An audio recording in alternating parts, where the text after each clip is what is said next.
Good afternoon, everyone online, just waking up, or just curious about what this is. Well, this is Emergeetv Television, where I, your host, Ashley Brown, will be delivering you new music, new hype, and all the entertainment information that you need.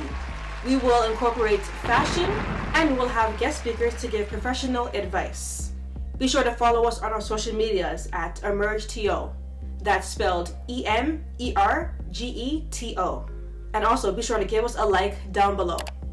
Welcome to Emergeetv Television. Before I begin, I would love to say Happy Black History Month. It is very important that we learn about Black history not only in February, but all year round. Let's get into this first topic, guys. Alright, so the internet has been heating up lately, and Valentine's Day only made it hotter.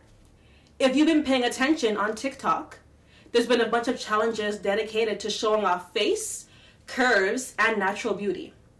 The first TikTok challenge is the hashtag Busset challenge.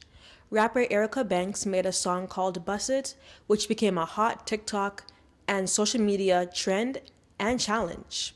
For this challenge, you start off as your basic everyday looking self, and then you quote unquote bust it. And you get dolled up. So your hair would be done, you're wearing a cute outfit, your makeup is done, etc. The next challenge is the hashtag Junebug challenge. This challenge is basically a fun dance that's meant for everyone to do and just vibe out. The creator Junebug got this dance, or got the inspiration of this dance, from Bobby Shmurda's Shmoney dance. Except Junebug added hand movements and he exaggerated the whole thing. Let us know if you tried the hashtag Junebug challenge. I know I have. And the last challenge is the this or that challenge, which is where there are two options that are presented at a time, one on the left and the other on the right side of the screen. The people who are participating in this TikTok must choose which side they prefer by walking or dancing off screen in the direction of their preference. It's very interesting to see how different and more precise trends are becoming. If we're being honest, Vine is the blueprint of all of these things, except now there's a lot more dancing and hand signals. I remember back in the day when I was in elementary school or even middle school, all of the famous dance moves required full body movement. Do you guys remember the Dougie? Do you guys remember the jerk? Running Man? Like, these are all dance moves that require full body movement. But this new generation, it's very much hands. You guys know what I mean. The cases in Ontario have finally been decreasing. That's right, considering we were just at 3,000 cases a couple of weeks ago. So I feel like that's pretty impressive. What do you guys think? The Weeknd has scheduled a world tour for the year of, wait for it, 2022. Are you guys going? Because I'm going. I feel like if he's having this world tour, this could be the light at the end of the tunnel, or what could possibly just might be blind optimism. We'll find out. Here's to hoping we can get back to going out to the concerts, fetes, and stores that we all love. Unfortunately, it seems that the vaccine rollout is happening slower than what we thought. As many US citizens were vaccinated in a day than the number of people vaccinated in Canada as a whole. Not to mention, the stay-at-home order in Ontario has been extended until March 8th. I just can't.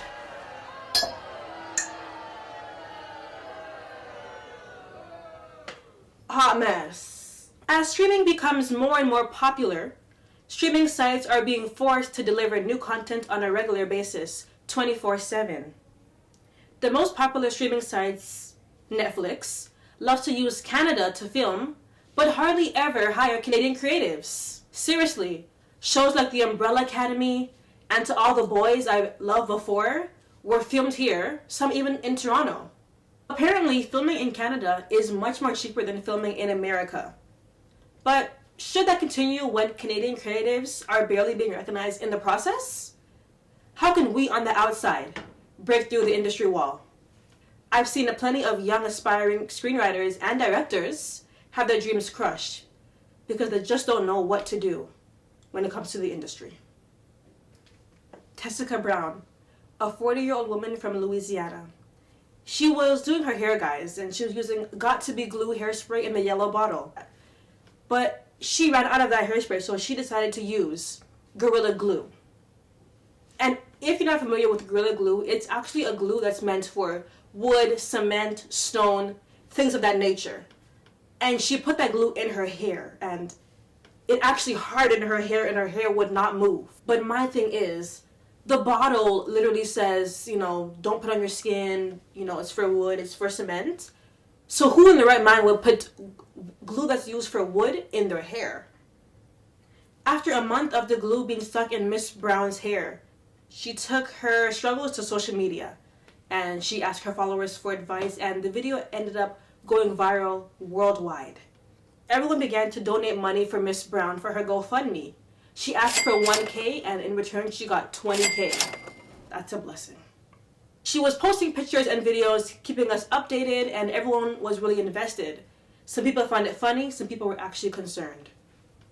People on Twitter were spreading rumors saying that Miss Brown wanted to sue Gorilla Glue, but she confirmed that that is not true. And going through that situation, I was thinking, I'm like, do you guys remember that story where there was a lady who went to McDonald's? She ordered a cup of coffee, took a sip, and she almost burnt her lip. And she sued McDonald's because she was complaining that they did not have a caution sign on the cup. And she actually won that case. So people on Twitter were thinking that that's the motive Miss Brown was going for, but no. She genuinely put the glue in her hair as a mistake. She didn't want to get no money. She didn't want to get no fame. She made a mistake and she just asked for help. And she ended up going viral. The Gorilla Glue meme that has spread across the internet has finally come to an end for Tessica Brown, and it has been a positive outcome. Though people were laughing at the situation, making jokes, as I'm sure we all were, this situation was actually pretty serious because there was chemicals in her hair that could have led to scalp damage or even permanent hair loss. So yes, Ms. Brown was able to keep her hair, surgery went well, and she learned her lesson. No more Gorilla Glue in your hair. Use hairspray, not Gorilla Glue for wood. Next up, we have the What You Wear segment, which is a small fashion segment where you, our wonderful audience, can send in outfits of your choice for us to rate and dissect. Be sure to include the link of your fit so others can find the same deals as you. And who knows, you could possibly be the first one to start a new trend. We want to see how you plan to dress once this mess of a lockdown is over. Let's get into it. This is Deandra. She's a recent Humber graduate who was kind enough to send in her outfits and looks for the current season. So here's Deandra's first look, and I quote, "This outfit is cute because I'm serving Black goddess, not only in my skin tone, but also in my wardrobe."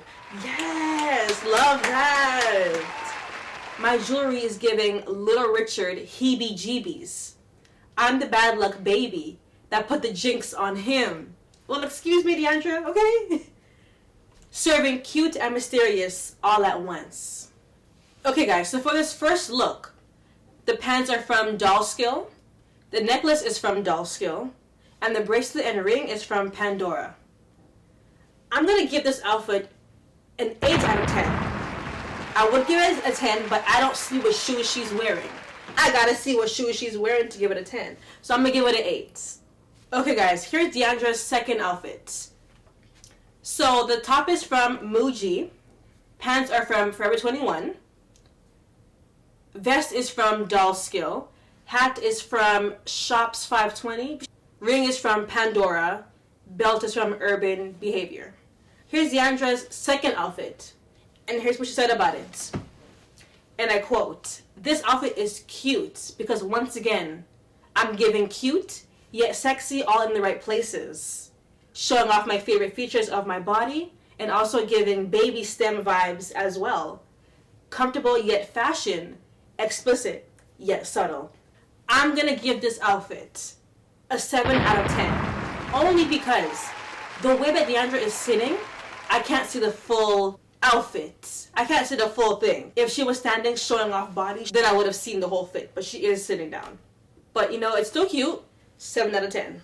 Okay, guys, here's Deandra's third outfit, and here's what she said about it, and I quote, "This outfit is cute because not only is it comfy and lounge appropriate, but it is also sexy in all the right places, allowing me to serve body and remain comfortable in my element.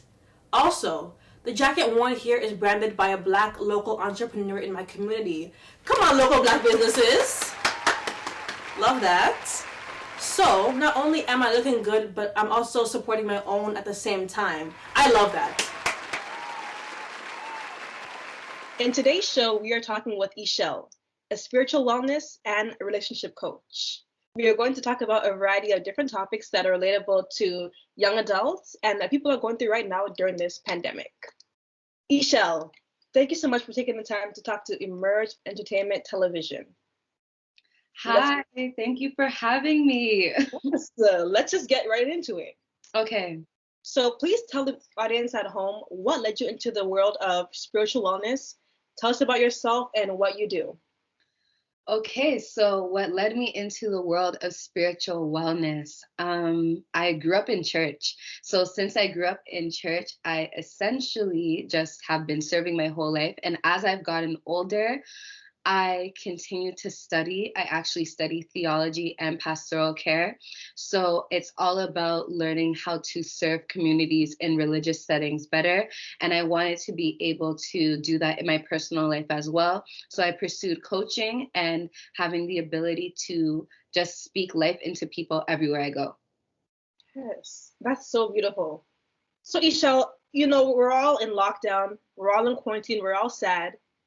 What are some ways that people at home can do to stay positive or productive during quarantine? Some advice for staying positive and productive. So, to stay positive, I always say focus on gratitude. Find something to be grateful for and choose to remember that. Something I choose to value is breathing. And the reason why is because in the midst of everything crazy going on, the fact that I'm still breathing is a reason that I know I'm alive. Right. So I'm just grateful for life. And I know things come up often where it's like we get upset about things and we want to stay positive. So I usually encourage all of my clients when I'm coaching to schedule a time for their anger and their pain. And it's so that way they're not disregarding their emotion, but they don't have to let that experience take over how they show up in a room or get distracted from their priorities. And that's also a way to stay productive, just to set systems, because systems encourage self-control. So if you have a system for managing your anger or your annoyance when someone annoys you, it's like, I can't deal with it now, but I'll be able to deal with it at 5 o'clock. So now I can control myself because I know that I will get to it later on and I don't have to stress about it right now. So that keeps me productive. So I'm not like, oh my gosh, I've seen this on Twitter, so I can't focus on my assignment. I can't focus on my readings because I'm just so angry. No, do your assignment now, be angry later. And when you're angry later, get it all out. So anything that you're overthinking about is something that you don't trust. My favorite method is to get a sheet of paper and make a chart. So like a T chart. So on one side, you write your anxious thought, and on the other side, you write the balanced thought. So whatever you're anxious about, you might be overthinking, you just process that all out on the one side, and then on the opposite side, you think of a positive flip on that. So if you're overthinking because I feel like I can't get my schoolwork done because I'm not smart enough and I didn't prioritize doing it before and I procrastinated and now I don't know what I'm going to do. Oh my gosh, I'm so stressed. That's my anxious thought. So on the balanced thought, what I'm going to do is I have an assignment to do. I procrastinated before, but I have time to do it well now. Right. I am going to focus on giving my best to the time that I have now because I can't go back in time and correct the mistakes I made before. So it's kind of like correcting the anxious thought with a thought that is more productive for that moment so I can move forward in peace without being stressed out. I like that. Find ways to just get rid of the negativity and just try to focus on bettering yourself and the positivity. And when I breathe in, I usually try to think about something that's stressing me out. Like I breathe in like, oh my gosh, oh my gosh, oh my gosh. But when I'm holding it, I'm correcting that thought, kind of like the chart exercise. So when I exhale, I'm like, I'm calm, I'm good. See, I like that. Because for me, when I'm doing the breathing exercise, I just feel like I'm just breathing in breathing out, and I'm still feel annoyed. But now I know that when I'm doing that, I need to think about ways to fix that negativity and try to better the situation. So I like that advice. That's Yeah, really or even just breathe to calm down so that way you have a calm state of mind when you're writing out your anxious thoughts. Like yeah. sometimes breathing is about preparing you to deal with the emotion rather than dealing with the emotion itself. So I know during quarantine, a lot of friendships, a lot of relationships have basically took a toll because you can't see each other, you guys can't hang out. For me, my relationships and my friendships have still been the same because we still communicate virtually. We text all the time, FaceTime, and I work with some of them, so I do see them. But what about people at home who lost their jobs, can't see their friends, can't see their family? How do you think they should cope with that? Well, when we're talking about lockdown and navigating it, we're navigating a situation that's beyond our control. Yeah. I think that it's hard because, like you said, sometimes we realize that a lot of our social interactions were based off the convenience of our lives. Like we had a job, we went here, we went there, and there were people around. But those relationships are most likely more based in convenience rather than a genuine desire. And that isn't the best. You want people in your life who desire to be around you. So any relationship that was only there out of convenience was probably not really a really fruitful relationship in the first place. I think that the best thing that you can do if you've noticed that your relationships have kind of shifted in a way that are beyond your control, prioritize creating a healthier relationship with yourself. And out of that relationship with yourself, you can then discover what's healthy for you in a relationship with other people, friends. And when you're having those FaceTime calls or Zoom calls with your girls and having a blast and just enjoying life, you can bring a better you to the environment than just someone who defined themselves by other people. I know for me, I took on so much of my identity from just the places where I was at. And this gave me an opportunity to say, like, no, wait, this is me, this is who I am, and this is how I do things. So now when I interact with people in that same environment, I'm being more authentic to who I am, which gives room for me to enjoy myself better and also be a better friend. So that's what I think. The greatest gift you can give to other people is to love yourself. Yeah. The airplane scenario, they always say put the mask on you first. And I think self care is a large part of that. But when we look at our relationships, we'll have problems in relationships all the time. But what I've learned through coaching, especially, is that every relationship problem is an individual broken perspective that's being experienced by another person. It's not that your relationship has problems, it's that you both as individuals have an issue that you don't see eye to eye on, which causes for tension in your interactions. Right. So my overall thought is, again, working on yourself consistently and not trying to change other people into being something that you want them to be. You just have to determine what the boundaries are on what you will accept and what you won't accept. And it's good self-care to say no and to set restrictions on people having access to you if their access to you is damaging to your identity or who you consider yourself to be. Yeah. See, this even ties in with relationships. You guys need to, I feel like all the ladies at home and guys, you guys need to set boundaries of what you want. If you're with somebody and they're doing something that you don't like, communicate that to them. Let them know that you don't like that. Don't just kind of brush it off and then not talk about it. I completely agree. I feel like the people who feel drained by their relationships are people who have enabled bad behavior in their relationships. Hold your partner accountable for the behaviors that they do that are harmful towards you or even towards themselves. Yeah. Like, you don't have to be disrespectful or tear them down, but you definitely want to set a standard because you can't have an expectation without communicating it. Like, it just doesn't work like that. You Right. need people to know what you expect of them, and they need to know that you know what their standards are as well. And it's about meeting each other in the middle. Yes. So I actually have a funny story about this because my parents have been married for 25 years. And my mom has told me this story countless times, but she said that this is where she determined that my dad was the one for her. They essentially had a date and he was supposed to pick her up at 7, but this was in the day where like you can't just call someone as easily. I mean, like there were paired phones, so he could go to a payphone and call or whatever, but he didn't. So 4 hours later, guess who shows up at the door?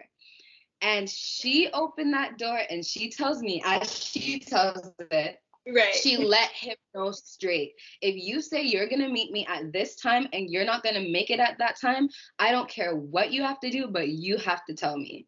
And the reason why is because she needed him to understand that disrespecting her time was not an option. When she set that standard, it was now on him to decide if he loved her enough to honor what she said was a need for her to feel safe in their relationship. This also goes when it comes to texting, especially in this generation. A lot of people ghost you, or a lot of people take hours to respond, and then they come back a couple hours later or days saying, "Oh, hey, I was asleep." Were you? I don't think so. Like, you know what? It can be difficult because we do want to have boundaries, but when it comes to getting ghosted, that's tough. It's tough. And on some levels, it's like it causes insecurity. Let's just be real. Like when you get ghosted or someone that you were talking to and vibing with for a long time, and then out of nowhere, they're just gone, you're like, this is you. Yeah. What happened? Did I miss something? Go? Like, what did I do wrong, Yeah, and it makes you question yourself. And I think that's the irresponsibility of ghosting someone. Just don't be surprised that when you are interested, they have already moved on. Because they were making that has never happened to me, so I don't know. Yeah, like they were making themselves available to you and you weren't interested. And if time has gone by and then out of nowhere you wake up and you're like, oh my gosh, I don't know why I treated him like that or I treated her like that. I should give them a chance now. And you go back to them. Hopefully they have already moved on, because I don't think any of us will sleep with peace at night knowing we were someone's second choice. So I pray that you're not continually sewing into something that treats you like you're dead. Yes. Because you're alive. You deserve to be treated like you're alive. Yes. Exactly. Thank you so much, Ishel, for joining us to talk to Emerge Entertainment Television. Thanks for having me. Thank you much. So let the viewers at home know where they can follow you on Instagram, your YouTube channel, and let them know where they can find you. Okay, so just like you said, you can find me on YouTube at Ishel Zalika, and likewise on Instagram at Ishel Zalika. So that is spelled EICHELLEZALEKA. And that's my handle on pretty much everything, mainly Instagram and YouTube. But if you want to work with me for coaching, or if you want to talk to me about anything we discussed on the show and get more advice, definitely email the link in my Instagram bio. It will lead you to my little milkshake site, and then from there you'll be able to see either my YouTube channel or be able to work with me. Send me an email directly and we can sort something out. I hope everyone enjoyed this week's episode on Emerge Entertainment Television. We touched on trending topics, outfits of the week, and I want to thank spiritual coach Ishel for joining us today. I am your host, Ashley Brown. Please follow us on social media at Emergeetv. That's EMERGETO. Thank you for watching at home, and I'll see you next time. Bye now.